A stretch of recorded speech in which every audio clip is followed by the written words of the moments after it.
Víctor Aramburu a propósito de asuntos económicos y de datos que dio a conocer Coneval en torno a la pobreza en México. Para conocer su postura, ya presentábamos algo de lo que escribió en redes Víctor Aramburu, en un hilo que me parece importante, que nos ayuda a esclarecer y poner en perspectiva el hecho de que, bueno, pues en México aumentó la pobreza, pero ¿en qué términos y cuáles fueron los impactos de las decisiones del gobierno de la 4T? Para conocer sobre esto y más de viva voz precisamente el doctor Víctor Aramburu. Doctor, ¿cómo estás? Te habla Jorge Armando Rocha, muy buenas tardes. Hola Jorge, buenas tardes y buenas tardes a tu audiencia. Muchas gracias, doctor. A ver, es un hecho de que aumentó la pobreza el año pasado y sobre todo a raíz de la pandemia. Era un tanto lógico porque ha habido una especie de juego de suma cero entre proteger a la economía, perdón, proteger a la salud y en su caso descuidar a la economía. Es decir, lo que significó el cierre de las economías, no teníamos a la gente trabajando en las calles, sobre todo la que vive al día. Muchas de estas personas perdieron su fuente de empleo y cuando menos lo han ido recuperando, pero era lógico que iba a haber un impacto a la parte económica en lo que fue una decisión para proteger la salud de la mayoría de los mexicanos por la pandemia. ¿Qué pasó? México tiene más pobres, pero entiendo que no tiene más pobres en lo que se esperaba por parte de algunos analistas, es decir, que se amortiguó el golpe en cierto sentido. De cualquier manera, ¿qué nos dice Coneval sobre la pobreza de acuerdo a tu análisis? Porque es muy importante esto. Luego los datos son interpretados de acuerdo a la conveniencia de cada quien y luego toman algún dato para magnificar un asunto, pero sin explicarnos qué realmente está pasando. ¿Qué pasa en términos generales con estos datos de la Coneval y la pobreza en México? Así es, Jorge. Bueno, lo primero que hay que mencionar es que Coneval hace un ejercicio que es una medición multidimensional de la pobreza, así le llaman. Y esto es básicamente porque en una de las dimensiones miden el ingreso. Entonces, ¿en qué medida ha cambiado el ingreso de los hogares? Y por otro lado, miden diversas carencias que están basadas en los derechos sociales que están en la Constitución. En particular, bueno, si tienes acceso a la seguridad social, al rezago educativo, que todo esto ahorita podemos entrar un poquito más a detalle, los espacios de la vivienda, por ejemplo, los servicios a los cuales tienen acceso, y alimentación nutritiva y de calidad, así como otras que de hecho también ya le agregaron, que quizás son un poco más comunitarias, ¿no? O sea, por ejemplo, si el lugar en donde vives tiene acceso a una carretera pavimentada o el grado de cohesión social entendido como el grado de desigualdad en términos del ingreso. Entonces, como tú mencionabas, digo, México no es el único país donde aumentó la pobreza. O sea, básicamente esto es un fenómeno prácticamente generalizado. Hubo algunos países, por ejemplo, pues aquellos que sí dieron apoyos universales, ¿no? Como fue el caso de Estados Unidos, donde incluso se disminuyó de manera temporal, pero pues hay un tema que es estructural, ¿no? O sea, que no solamente afecta a México, sino que afecta a todos los países. Tú ya comentabas que precisamente uno de los más afectados en primera instancia fueron aquellas personas que tienen un empleo informal, ¿no? Que literalmente viven al día, con el cierre de las actividades y la disminución de la movilidad. Sin embargo, pues ya con la apertura, en la medida de lo posible, lo han ido recuperando. Sin embargo, hay algunos sectores que no. O sea, por ejemplo, uno de las entidades federativas más afectadas fue Quintana Roo, por la vocación productiva turística, ¿no? Para también las personas que, bueno, que se dedican en general los servicios, como por ejemplo los restaurantes, aunque se ha recuperado un poco de actividad, pues claramente no está a los niveles que existía anteriormente a la pandemia. Entonces, esos probablemente son de los sectores más afectados. Sí se incrementó la pobreza y como tú mencionabas, afortunadamente no en los niveles que proyectaban algunos estudios. El que se me viene más a la mente porque fue muy publicitado fue uno realizado por la Ibero, Equide, con base en una encuesta, e hicieron una proyección tomando la misma metodología de Coneval en cuanto creían ellos que iba a aumentar la pobreza, y básicamente decían que iba a ser entre 14 y 15 puntos porcentuales, cosa que pues está muy lejana de lo que en realidad sucedió. Afortunadamente, solamente se incrementó la pobreza por ingresos. Aquí no me estoy basando mucho en cómo le hace el Coneval, porque su definición es un poco rara. O sea, para que ellos te consideren pobre es que tienes que tener un ingreso por debajo de la línea de pobreza y además una carencia social. Es decir, que si tu ingreso está por debajo de la línea de pobreza, pero no tienes una carencia social, entonces no eres pobre, lo cual es así como muy raro, ¿no? En ese sentido. Entonces prefiero considerar el caso de la pura línea de pobreza por ingresos, ¿no? La pura dimensión de ingreso, y en ese sentido, pues sí hubo un incremento de 3.2 puntos porcentuales de la pobreza extrema y 2.9 puntos porcentuales de la pobreza moderada. Si ponemos en perspectiva este dato, pues el incremento en la pobreza extrema es básicamente el mismo que se dio durante el sexenio de Felipe Calderón, siendo que en el sexenio de Felipe Calderón no hubo una crisis de esta magnitud. La crisis de 2008-2009, en ese entonces el PIB cayó de México alrededor de un 5% y ahorita estamos enfrentando a un 8.5%. Entonces esta es una crisis mucho más severa y también, digo, poniendo el dato en perspectiva, si bien las cifras no son estrictamente comparables porque Coneval cambió un poco su metodología, pues más o menos nos podemos dar una idea, ¿no? Como referencia. Ujú. También se incrementó sustancialmente durante el sexenio de Calderón el endeudamiento del país, cosa que pues afortunadamente ahora no ha sucedido, ¿no? Entonces, bueno, Ujú. pues en conclusión es que sí aumentó la pobreza, pero no como varios analistas proyectaban, y poniéndolo en perspectiva, pues prácticamente fue lo mismo que durante el sexenio de Calderón, con una crisis más grande y de escala pues mundial, literalmente, y donde pues el país afortunadamente no se ha endeudado. Digo, hay otros asuntos de los cuales podríamos Sí, comentar también, pero bueno, si quieres hasta ahí dejo mi comentario. Bueno, quizá nada más un tema, ¿no? Que esto fue una foto que se hizo durante el segundo semestre de 2020, cuando todavía pues había cierta incertidumbre, no se había abierto del todo la economía, pero es posible que pues incluso estos niveles de pobreza ya hayan bajado un poco, tampoco voy a decir que mucho, y esto con base en otra medición que también saca el Coneval cada trimestre con base en el ingreso laboral, ya que este sí se ha recuperado. Por ahí del tercer trimestre de 2020 alcanzó su máximo el porcentaje de la población con un ingreso laboral inferior al costo de la canasta alimentaria, y de ahí se ha venido reduciendo hasta alcanzar niveles más o menos por ahí más o menos sean comparables a los de 2018, ¿no? 2017, cuando pues en teoría todo iba bien. Y mucho de esto tiene que ver, sí. bueno, pues como comentaban en la sección anterior que alcancé a escuchar, pues con los incrementos al salario mínimo y también las transferencias, que es otro tema que también podemos abordar. Sí, ahora bien, doctor, este informe de Coneval, el análisis sobre la pobreza, toma en cuenta a los programas sociales, porque hoy en día eso no está a discusión.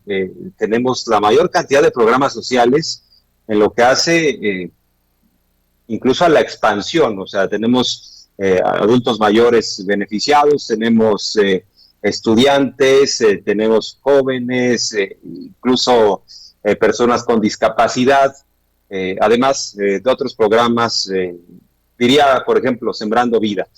Pero de cualquier manera, en lo que hace a los programas sociales, se están tomando en cuenta por parte de Coneval y en su caso, se tomen en cuenta o no, los programas sociales ayudaron a pues salir más rápido de esta situación de la pandemia, o sea, del cierre económico. ¿Cuál es el efecto real de los programas sociales en el combate a la pobreza? Sí, sí, claramente como parte de la encuesta se le pregunta a la gente pues el ingreso, ¿no?, que obtiene vía transferencias. De las transferencias pueden ser de diferentes tipos, pero principalmente, bueno, pues son ayudas del gobierno, si uno es beneficiario de algún programa social o derechohabiente, y también, por ejemplo, las remesas, ¿no?, que es otro ingreso que puede llegar a ser muy importante, no precisamente para los más pobres de los pobres, pero digamos, pues cierta población de bajos ingresos o ingresos medios que habita en zonas rurales, ¿no? Entonces, esas son, digamos que los dos principales rubros de transferencias. Y sí, efectivamente, hay resultados mixtos.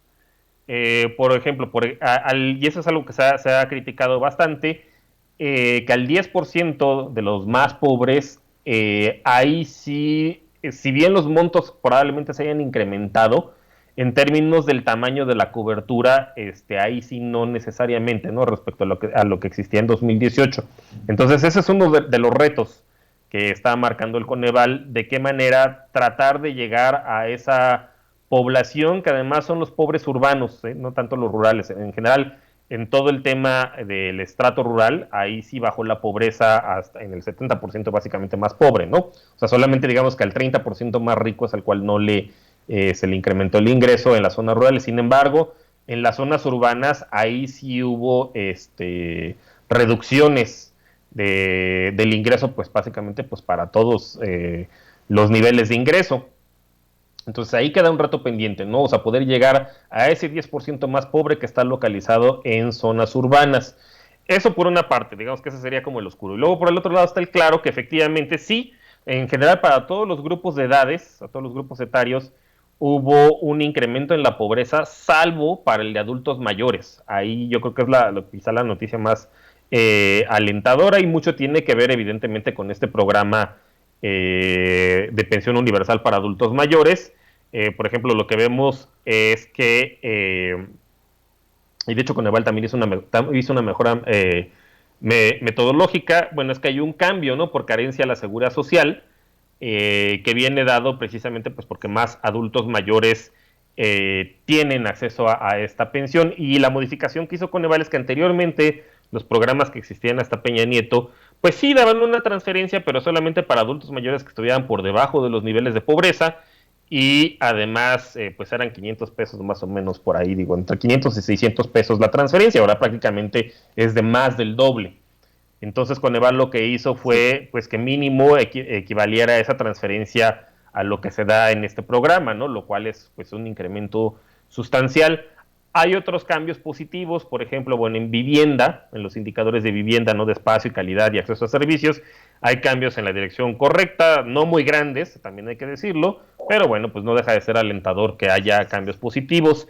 El otro que se ha criticado mucho, pero en realidad yo no pondría el foco de atención mucho ahí, es en el tema del seguro popular, el cambio al INSABI, ¿no? Que hay una reducción pues importante en el número de personas o el porcentaje de la población que tiene acceso a un seguro médico. Yo diría que no hay que darle tanta importancia porque, pues vamos, el seguro popular no es precisamente equivalente a tener un seguro médico como el del IMSS o el ISSSTE, ¿no? No te cubre Sí. un montón de padecimientos, no te cubría un montón de padecimientos crónicos por una parte, y el hecho de, pues, de que tú tuvieras tu afiliación al Seguro Popular no quiere decir que necesariamente tuvieras acceso efectivo. O sea, bien podría darse el caso, y es mucho lo que sucedía, pues de gente que vive en zonas marginadas donde el hospital te queda lejísimos, el centro de salud también te queda lejísimos. Entonces, pues, y mucho menos mide además este indicador realmente cuál es tu estado de salud. Entonces es muy posible que la Sí. gente, o sea, que la marca como tal, el Seguro Popular, estuvo operando más de 2 sexenios, pues que la gente ya lo hubiera identificado, y ahora el INSABI como tal pues no lo identifica. Quizá ahí el reto pues es darlo a conocer y que la gente conozca sus derechos, y bueno, y a dónde acudir, ¿no? En caso de que tenga alguna urgencia médica. Esos son, y bueno, está el tema también de algo que hizo Coneval interesante, fue un ejercicio para medir el efecto de las transferencias, cosa que no se había hecho anteriormente, que básicamente son los programas sociales y las remesas. Y lo que encontraron ellos es que en ausencia de estos programas sociales y de las remesas, la pobreza extrema hubiera crecido prácticamente el doble, se hubiera incrementado en otros 3.7 puntos porcentuales, y lo mismo hubiera pasado con la pobreza moderada. Es decir, sí tienen un efecto, pues básicamente de haber reducido, ¿no? la magnitud del incremento en la pobreza prácticamente pues a la mitad de lo que hubiera sido en su ausencia. Y también hicieron el efecto de compararlo con las transferencias que anteriormente existían, ¿no? Como el programa Prospera, Oportunidades Progresa, que básicamente era lo mismo, y la política social del sexenio anterior, Lo que se ve es que la política social actual tiene efectos mayores, no muy grandes, eso también hay que decirlo, pero sí tiene unos efectos mayores que la anterior política social. Entonces, en conclusión, ¿qué es lo que vemos aquí? Pues que vamos, tenemos una mejor política social que va en el sentido correcto, pero Sí. persisten algunos retos, ¿no? Particularmente en materia de salud, de darle a conocer a la gente, pues, qué es el INSABI, afiliarla, que sepa dónde Mm. asistir en cargo de una urgencia médica, a lo mejor calibrar mejor la implementación, particularmente para los pobres urbanos, que les llegue. Y en ese sentido, bueno, como te comentaba, la pobreza rural se redujo y es muy posible que, además de las transferencias que ya comentamos, pues Sembrando Vida también tenga algún efecto por ahí. En ese sentido, de hecho, algo que también es bastante alentador es que en estados que tienden a ser, tienden a tener la mayor concentración de población en pobreza extrema como Chiapas, Veracruz, Oaxaca y Guerrero, pues en esta ocasión se redujo. Entonces, estados que Sí. tradicionalmente habían sido abandonados y relegados, y ya es que hasta Cuadri dice que ni deberían ser mexicanos, pues ahora tuvieron avances. Está por el otro lado de la moneda, ¿no? Quintana Roo, que por su vocación productiva, pues tuvo incrementos importantes en pobreza extrema. Yucatán también, quizá. Entonces ahí hay que poner un acento. Y algo que a mí me llama la atención, que a lo mejor tiene que ver sobre todo con un cambio de metodología, pero que no hay que descuidarlo, es que hay un incremento en 1.1 puntos porcentuales, o sea, no es tanto, pero es un foco rojo, de jóvenes que han caído, de niños y jóvenes que han caído en rezago educativo. Yo creo que particularmente va hacia jóvenes. Y esto tiene que ver porque anteriormente, pues hay que recordar que la educación media superior no era parte de la educación obligatoria, ahora sí lo es. Entonces, y es donde en general tenemos un déficit todavía de cobertura. Entonces es posible que este indicador se esté viendo afectado, pero también pudiera llegar a ser el caso que por la pandemia alguno que otro joven por ahí pues haya botado los estudios, haya desertado, ya sea porque diga, bueno, pues no me gustan las clases en línea, o porque pues a lo mejor ni siquiera tenía conexión a internet por una parte, o porque pues la necesidad simplemente, pues ahí el costo de oportunidad, diríamos, en la economía, pues es tan grande que pues tuvieron que salir a apoyar a la familia, ¿no? Entonces eso es otra parte que yo creo que hay que poner mucho el énfasis, ¿no? Entonces, hay cosas que van Sí. en el sentido correcto, o sea, yo creo que en general, ¿no? Para los resultados que se esperaban, pues no nos fue tan mal en ese sentido, pero hay áreas de oportunidad. Pues eso que dices, esa aseveración que señalas, en donde destacas que la política social actual es mejor que la anterior, bueno, seguramente no les va a gustar a muchos economistas que todo el tiempo están simplemente difundiendo eh, números, aseveraciones que son contrarias y señalan que todo está mal, que todo está pésimo, pero hay que también destacar que en su momento le aplaudían mucho a los expresidentes pasados. He leído algunas notas del Banco Mundial, de la CEPAL, en donde se hacían estas advertencias de que aumentaría el número de pobres en el mundo por la pandemia en distintos países, por el mero hecho de la crisis económica, bastante profunda. Ahora que estamos en esta senda de recuperación, por el solo hecho de la recuperación económica, más del 6% del PIB este año, en 2021, veremos entonces también una recuperación, sobre todo en pues combatir la pobreza, es decir, lo que se perdió, estos números que tenemos de aumento de la pobreza se van a corregir por el puro hecho del crecimiento y la recuperación económica, doctor. No, hay algunos casos en los cuales no necesariamente, o sea, por ejemplo, Quintana Roo, pues en la medida en la cual no, digamos, llegamos a una normalidad, ¿no? De vacunación en la cual, pues el virus ya no esté circulando tanto, no vamos a tener, yo creo que la misma afluencia de turistas que teníamos anteriormente, si bien se ha recuperado, ¿no? Entonces, o sea, en algunos lugares yo creo que va a haber que hacer intervenciones muy particulares, ¿no? Como Quintana Roo. Ese es el estado que más se me ocurre, a lo mejor Yucatán. Ya en el Estado de México y Puebla también hubo cierto crecimiento de la pobreza extrema, pero ahí finalmente es otro tipo de vocación productiva que tiene que ver más con la industria manufacturera, Entonces, pues de ahí yo no, o sea, es posible que la recuperación económica, pues sí los afecte en sentido positivo, ¿no? Pero en algunos otros lugares yo creo que sí se requieren algunos otros tipos, pues quizá de apoyos, pues paliativos, en lo que ahora sí regresamos a otro tipo de normalidad o normalidad en la cual se pueda reactivar el turismo, ¿no? En particular, digo, sí ayuda, pero no lo es todo, ese 6%. Ujú. Ahora bien, doctor, por cierto, nos hablan mucho algunos de los programas sociales anteriores, desde Solidaridad, de Salinas, Prospera, todo esto. ¿Llegaban realmente los recursos a los pobres? Porque pareciera que había mucho coyotaje y ahora las transferencias, eso sí nos queda claro, que son directas a través de tarjetas, o sea, le llega directamente al beneficiario.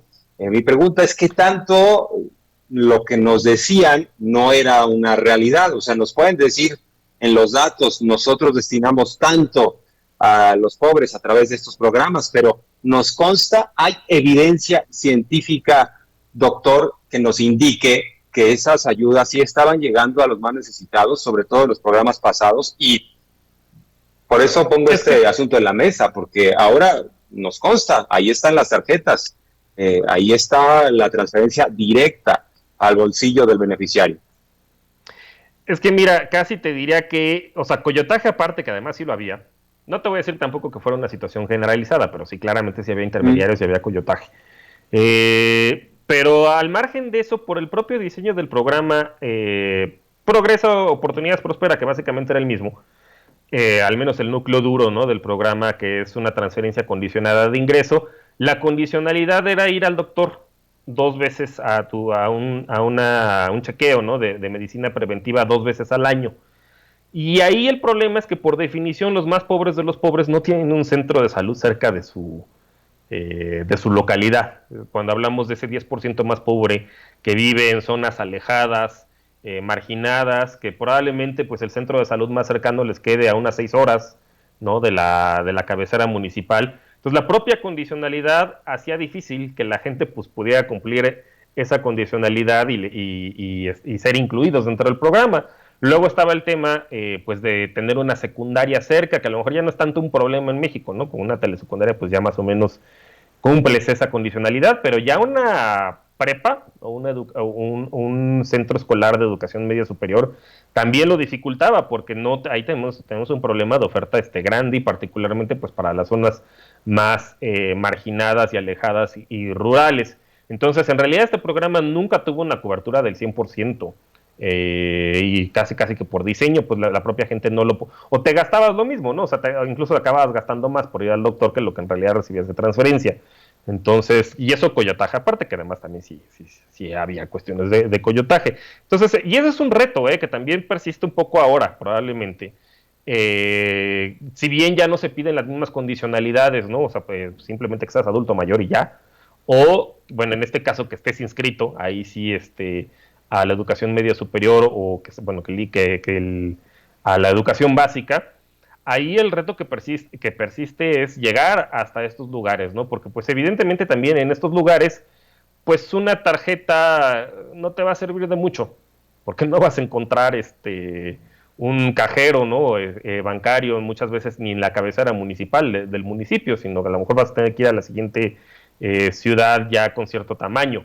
Entonces es todo un reto poder llegar a este tipo de lugares. O sea, yo no sería incluso detractor del uso del efectivo, ¿no? Pues no hay de otra. O sea, un cheque pues tampoco te va a servir de nada donde lo cobras. Y ahí es justamente donde entraban los coyotes, decían, no, pues a ver, dame el cheque, pero te cobro una comisión, ¿no? Por darte el dinero en efectivo. Entonces sí, ese es un reto. De que llegaban, pues te digo, sí tenían una cobertura no tan mala, pero claramente nunca llegaron a los más pobres de los más pobres, pues por la definición, y es un reto que persiste. Por último, te pregunto, ¿qué te parece la postura de, sobre todo el ala conservadora, que dice, no, esto del aumento en la pobreza es por culpa de López, porque López no ha hecho nada por los pobres, porque eso es un eslogan de primero los pobres, de esto que ha dicho desde el 2000, por el bien de todos, primero los pobres, que eso no tiene mayor sentido, que no lo hemos visto en la práctica y que todo tiene que ver con López, insisto, porque así le llaman. Ellos creen que es una forma despectiva, porque, pues no sé, hay algunos que se sienten de una estirpe extranjera, etcétera. Bueno, eso lo sabemos bien. Pero el tema es, ¿qué te parece este discurso, esta narrativa de lo que pasa es que López no hizo nada por los pobres y por eso aumentó? Y pareciera que no existe la pandemia, además es como muy paradójico, porque son los mismos que cada que tenemos otra ola de COVID dicen cierren todo, cierren la economía, y por supuesto que los primeros afectados son los más pobres. O sea, siempre hay un doble juego. ¿Qué te parece esta narrativa, doctor? Y también la gente que es vulnerable de caer en la pobreza, porque también las líneas de Coneval, y eso es algo que se le ha criticado desde siempre, pues son muy raquíticas, ¿no? O sea, ahí estamos hablando de entre 2,000 y 3,000 pesos, más o menos, las líneas de pobreza y de pobreza extrema. O sea, tampoco no hay que pensar que es mucho. Entonces, también está mucho el tema, pues, de gente que ante un choque externo, como es el de la pandemia, ¿no? O cerrar la economía, cerrar el comercio internacional, porque también tenemos mucha vinculación de la industria manufacturera con Estados Unidos, pues también hay gente que a lo mejor puede tener un salario precarizado, pagado por outsourcing, etcétera, ¿no? Que a lo mejor trabaja para una armadora, una transnacional o a un proveedor, y que pues ante el cierre se queda sin trabajo y se queda sin prestaciones, ¿no? Y esa es gente que cae en la pobreza, o sea, de acuerdo con los umbrales que pone Coneval, que son relativamente bajos. Entonces, no solamente es el tema de apoyar a los más pobres de los pobres y a los ultrapobres, que es mucho quizá lo que se ha estado diciendo, ¿no? La sustitución del programa Prospera por este tipo de transferencias. Anteriormente eran focalizadas, no solamente se la da a los más pobres de los pobres, y ahora pues son universales, ¿no? Se dan a lo largo, pero en realidad tampoco hay mucha diferencia de ingresos entre los estratos medios, lo que uno, o sea, porque normalmente a veces dice la clase media, pero cuando a ciertas personas se definen de clase media, en realidad no saben que son de clase alta, y tienden a creer que son de clase media, cuando en realidad no es lo que sucede. O sea, un ingreso mediano, ¿no? Digamos, de alguien que está a la mitad de la distribución en México, pues son unos 13,000 pesos por hogar, que tampoco es gran cosa, ¿no? O sea, para un hogar promedio de unos 4 integrantes, pues ahí estamos hablando de que les toca de a 3,000 pesos, ¿no? Al mes. Entonces también son estratos a los cuales hay que atender, y que a diferencia de los sexenios anteriores, donde pues eran estratos que estaban muy descuidados, ¿no? Donde prácticamente no había ningún tipo de política social, pues ahora sí se le está dando atención, con eso, justamente al tener programas universales como las becas Benito Juárez y la pensión universal para adultos mayores, y también la pensión para personas con discapacidad, porque personas con discapacidad pues hay en todos los estratos y clases sociales, igual que adultos mayores, igual que estudiantes. Ahora que nos das toda esta explicación, ¿no te parece que el odio que tienen ciertos economistas a López Obrador les hace perder su capacidad de análisis y de rigor? Yo creo que la tienen perfectamente. O sea, digo, salvo que sean muy limitados, que al menos algunos casos no creo que sea el caso. Yo creo que esa capacidad la tienen perfectamente, nada más que, pues, al final es un interés político, ¿no? El golpeteo. Sí. Y por parte de grupos, y pues más bien ocultan cierta información o resaltan otra. Creo que más bien va por ahí. Bien, doctor, pues como siempre un placer hablar contigo. Muchas gracias por la entrevista. Estamos en comunicación permanente, doctor. Gracias. No, al contrario, Jorge, gracias por la invitación y gracias a tu auditorio. Muchas gracias. Doctor en Políticas Públicas, Víctor Aramburu.